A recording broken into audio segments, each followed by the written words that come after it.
Hey everyone, this is Rachel. Thanks for clicking on my video. And as you can see, I wanted to come in and do a review of this past Sunday's Real Housewives of Atlanta. Now, y'all, I do watch the show, and I had said at the beginning of the season that I was going to review it, but right when it got started, that's when my house caught on fire. So I never really, was able to get in and review it as consistently as I wanted to. But as I said, I do watch it. So I wanted to do this past Sunday because this is when all of the stuff has really gotten out of hand. And, y'all, just before I get started with the review, I am so sorry that they went down this avenue that they're going down with all this lesbian talk and who's screwing who and all of this because y'all, it takes the shine off of what they had or what they were trying to portray, on this show. And I don't know, y'all. I don't know. But let me just get started. So, you know, the episode starts off where it left off last week. And Kandi is going to be leaving. She has had enough of these bitches and she does not want to ride back on the bus with them. So she calls down Juan and tells him to send a car for her and Hazel are going to leave. Now, before they left, they stopped by Cynthia's room. Just let Cynthia know, we're leaving, tell the other ladies. And Kandi tells her, I'm not for riding on the bus with those bitches. So they proceed to leave. And then we see the rest of the ladies start to pack up and, they're going to be leaving, getting back to Atlanta. And the other ladies get on the bus, and this is before Porsha gets on, and they're all kikiing about Porsha, acting like she didn't know who said that Kandi was a lesbian and all that stuff. And, they're talking about Sheree being the bone carrier.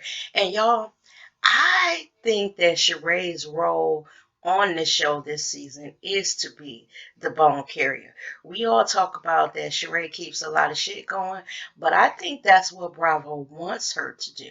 And for her to get back on the show, I think she was going to do anything and everything, and she is the resident bone carrier. And also on the bus, we see Phaedra get on, and you know, they asked Phaedra, why didn't you say anything? And I'm with them because we did see Phaedra say that it was, Kandi was messing around with Shamia. So I'm with everyone else. I don't know why they put Porsha out there, but they didn't put Phaedra out there. And Phaedra said basically she didn't want to be in that mess, even though she's the one that started the mess. And then finally, we see Porsha get on with her sister. And y'all, Porsha is funny. Um, I like Porsha, even though she's ditzy and all of that. I do like her ditziness, and I think she's funny because when she got on the bus, she pretty much owned up to, you know, she did talk about Kandi and blah blah blah, and it was kind of funny because she was saying that, yeah, I was faking and blah blah blah, but it really was me that said something, and I don't even know why at that point Porsha didn't turn to Phaedra and say, well, you had something to say too, Phaedra. Why didn't you jump in? Because it was both of us talking about that. That part, y'all, I wonder about that. And I wonder if they're going to eventually address why Sheree nor Porsha called Phaedra on the carpet. Now we get back to Atlanta, and then there's a scene with Cynthia, going home. She gets in the house, and there is her daughter, and I believe it was her assistant. And Cynthia sits down on the couch and proceeds to tell them about the trip. Now, this part kind of made me a little uncomfortable because Noelle is about 16, 17 or so, and the conversation that Cynthia was having to me was not appropriate for Noelle to listen to. Now, I know a lot of parents are very open with their kids, but some conversations, you shouldn't have in front of your child. Hell, y'all, I remember when I was 17, 18, and we would be watching television, and like a really in-depth love scene would come on, and I remember my mother telling us to cover our eyes because she felt uncomfortable watching with us as some woman and man tongued each other down and ripped each other's clothes off. So I just don't feel comfortable with a mother talking about lesbianism. She basically said that, the girls were talking about, who was a lesbian. And then she said that if she went by their standards, then she would be considered a lesbian too, because, she had kissed another woman or allowed another woman to, I guess, basically go down on her, or she went down on the other woman. I don't know, y'all, but I just thought that that was a little bit much. I was like, what the hell? These women are doing and saying anything, for their check.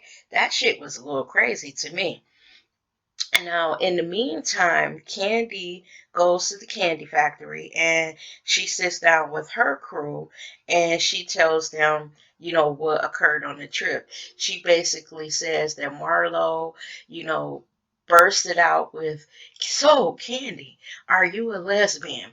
And then Kandi, laughs and tells everybody, that she has always been pretty open about her sexuality and what goes on in her bedroom. And y'all, for the record, Kandi has always been open. I said that I'm not feeling Kandi this season and part of last season, but I must admit Kandi has been really open with her sexuality. Now, in this same scene, we see Kandi basically tell her crew that there was an occasion where her, Todd, and Porsha were out at an after hours spot and they were dancing. Kandi said that she was in the middle, Todd was behind her, and Porsha was in front of her. And she goes on to say that Porsha basically kissed her in the mouth, they kissed, and that there was some tongue involved, and that Porsha told her that she wanted to eat her box until she came. Now, the candy factory was like, oh my God, first of all, we didn't know that you and Porsha had kissed. They seemed a little surprised when Kandi admitted that, she had had threesomes before and blah, blah, blah, which I don't believe that they were really surprised, because if what everyone is saying, about, the word in the street in Atlanta is that Kandi does kind of swing both ways and is adventurous in her bedroom, I think they probably already knew that. So I don't know why they, were acting really surprised. And is it me, or is it like when she walked in, they were already set up for this conversation? Everybody was just sitting around. Bravo needs to, make these scenes a little bit more realistic, because, when they came upon the scene, they all were just sitting, waiting for her to come in and, bless them with the story. It just seemed a little staged to me. But, now on Bravo, on Real Housewives, a lot of these scenes are really staged and phony. So then we get to Cynthia and Mal and Kenya. Y'all, this scene with the vaginal rejuvenation was the most awkward scene that I have ever seen on a reality show. So what happened is Kenya set up a vaginal rejuvenation appointment for Cynthia. So they get in the room, and incidentally, I want to say Cynthia's dress was really, really cute. I really love that dress that she had on.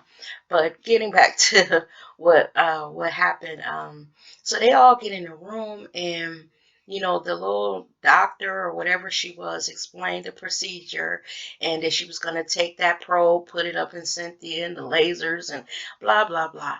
But the part that was just a little uncomfortable is this, y'all.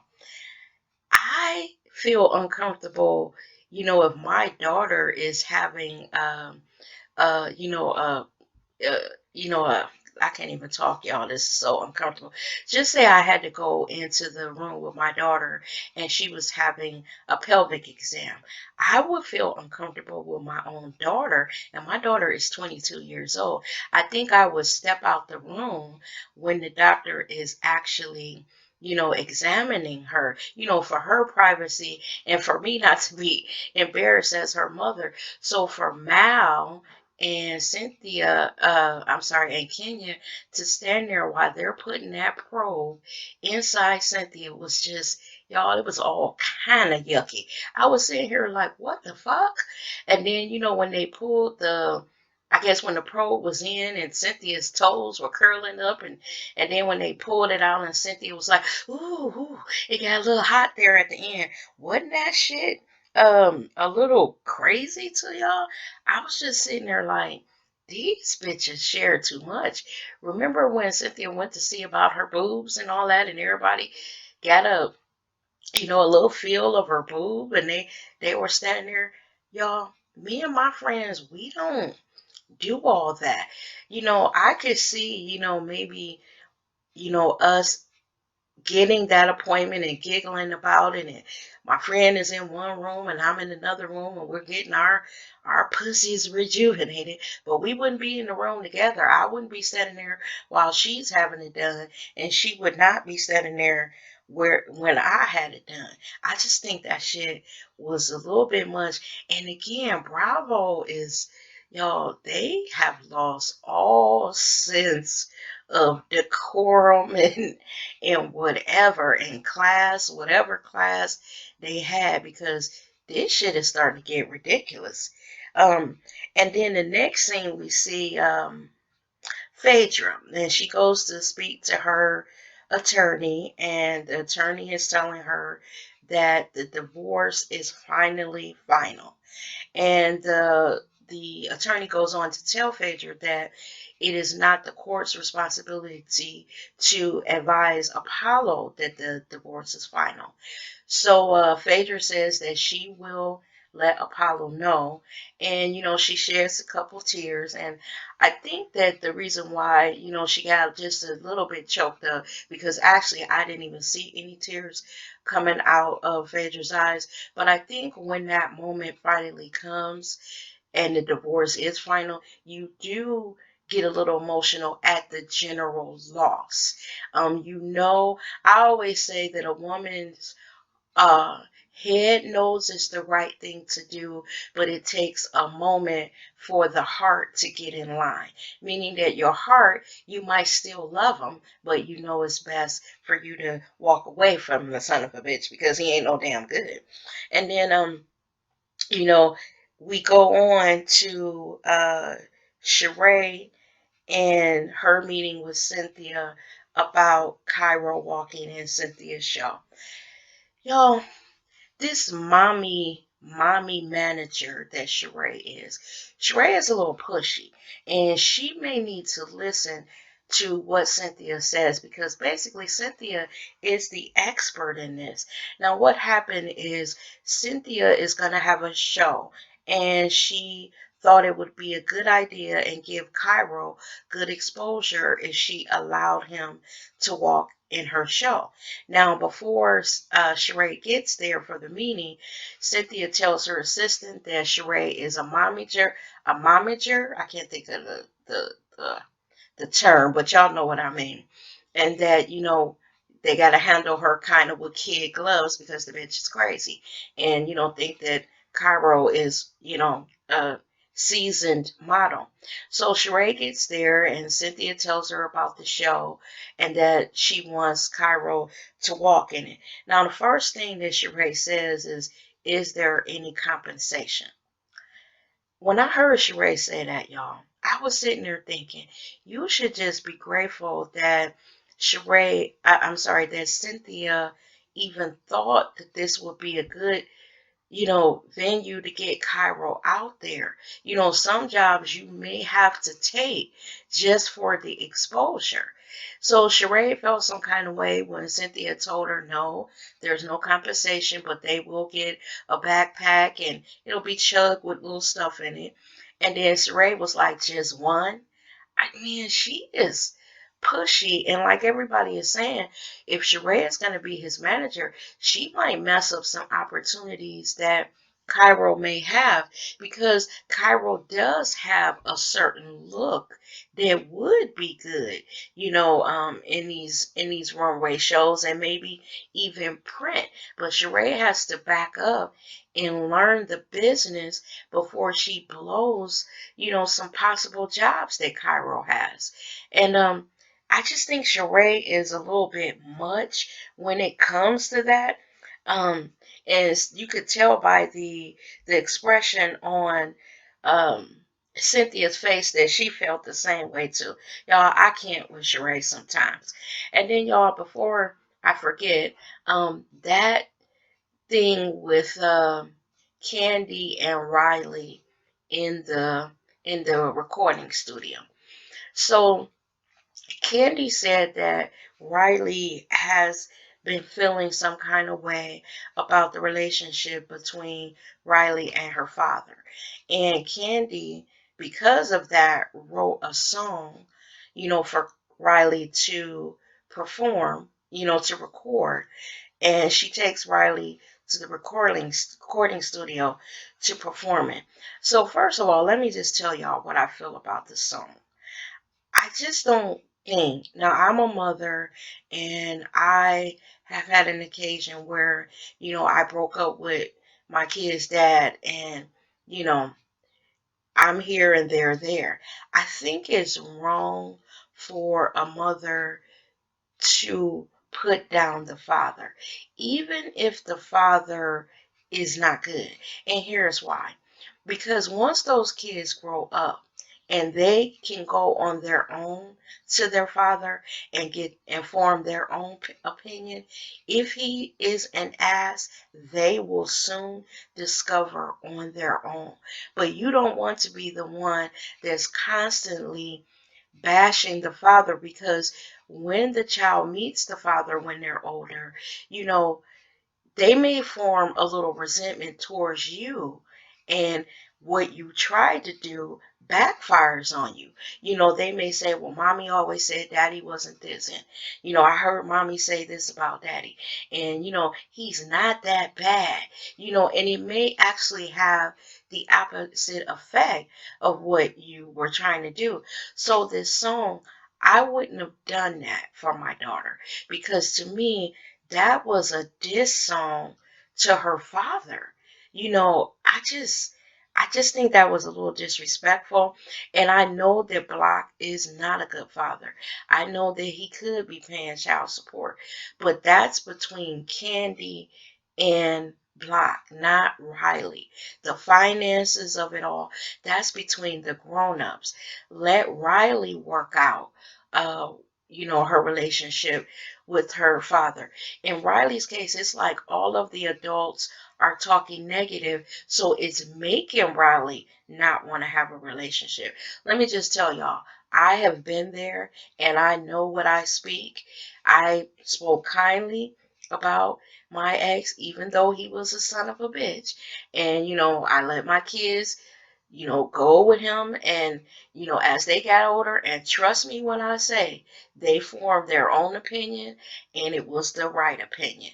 And they came back and said something like, Mom, you didn't tell me that Dad was this, that, and the other. Or, Mom, you always talk nice about Dad, but he is and then they would give me their opinion. So I'm just saying, I just think that was wrong for Kandi to do. But I guess, some women, they just, they're so bothered by what the father did or did not do that it's hard for them to speak kindly about him.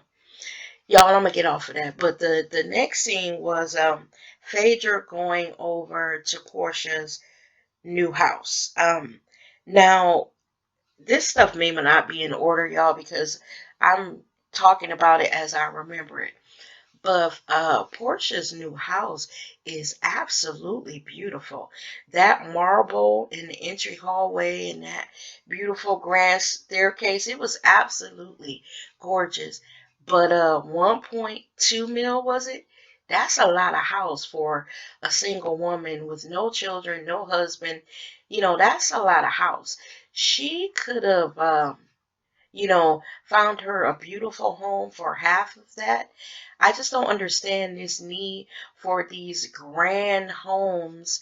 Is it just for the cameras and, no furniture, and she's has a room already set up for a little girl? That shit was a little bizarre, y'all. But Phaedra came over to, see the house, and she told Porsha about her divorce and that she had finally told Apollo and that he did not take it well.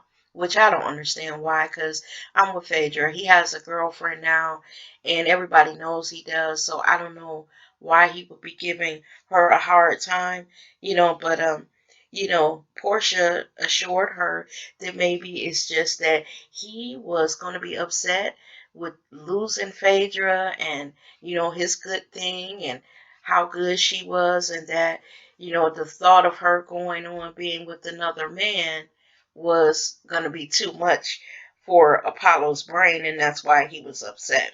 So that's what normally your girlfriend does when you're telling her something like that.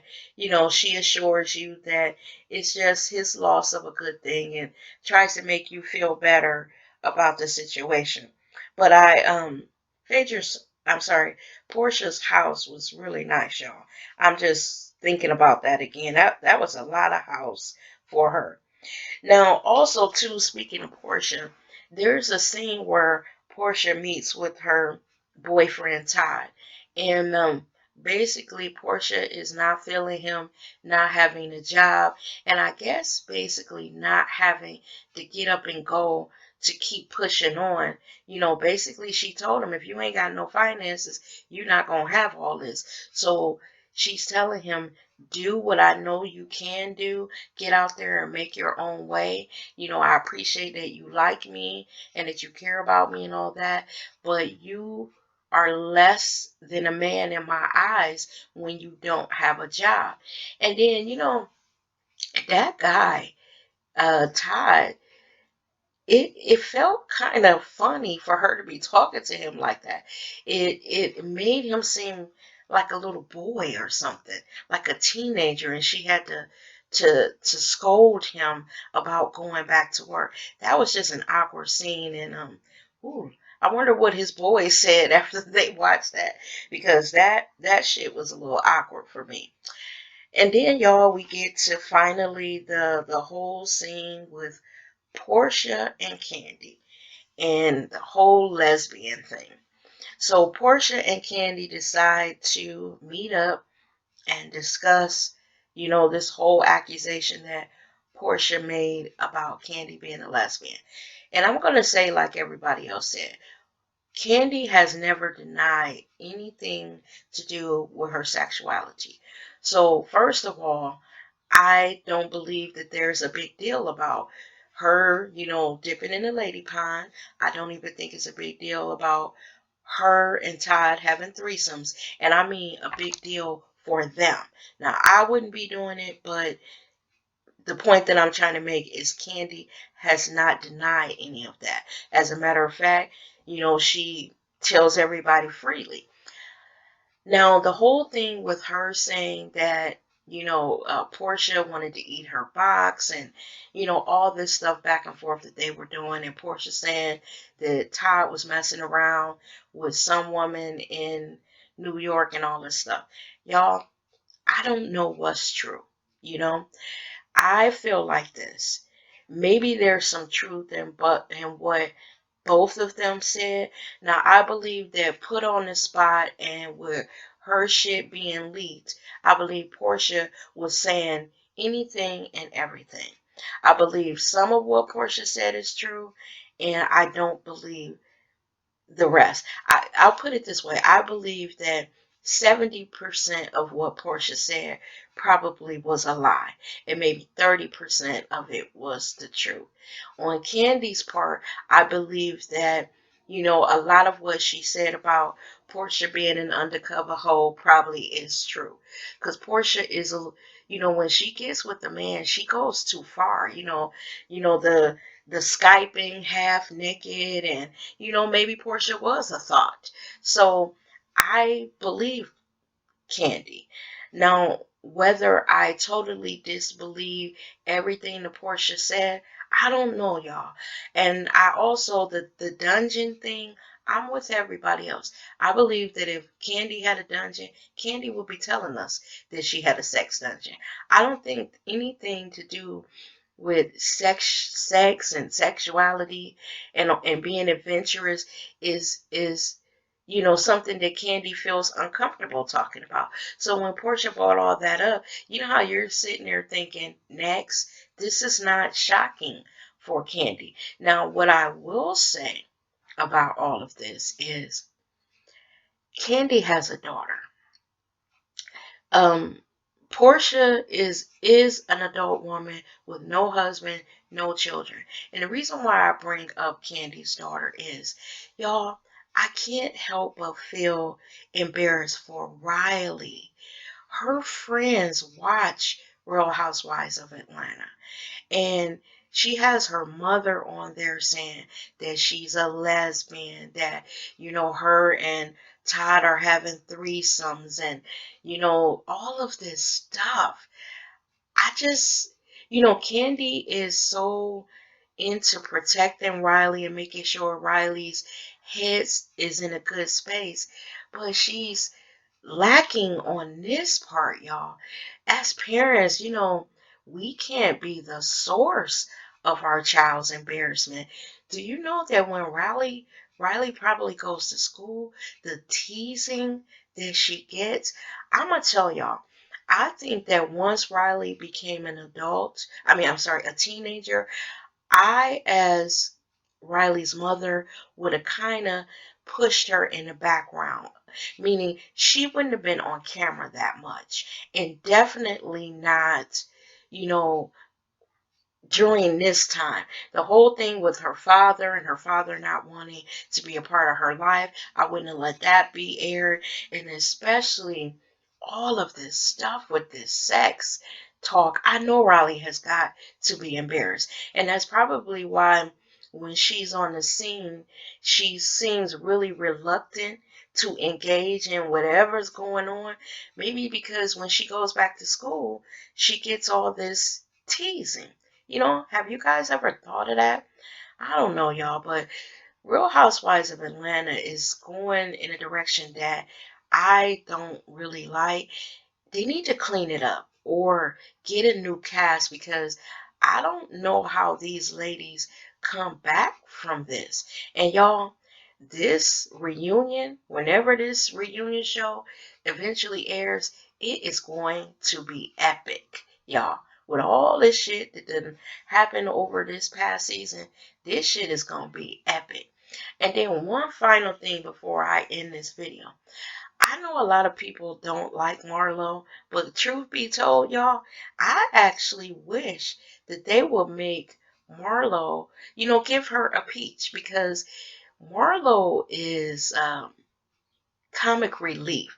Something about Marlo, the other women kind of tread lightly when it comes to her, because they don't know what'll come out of her mouth or what she'll do. So just for that reason, even when she was attacking Kenya, Kenya kind of backed up off of her, So for that reason, I wish they would make Marlo part of the cast. And with that, everyone, thanks for watching this video. And leave your comments down in the comment section. I'd sure like to know what you guys think of this episode, and then the next episode when Kandi says that she gonna drag a bitch, y'all. So with that, see you in the next video. Bye-bye now.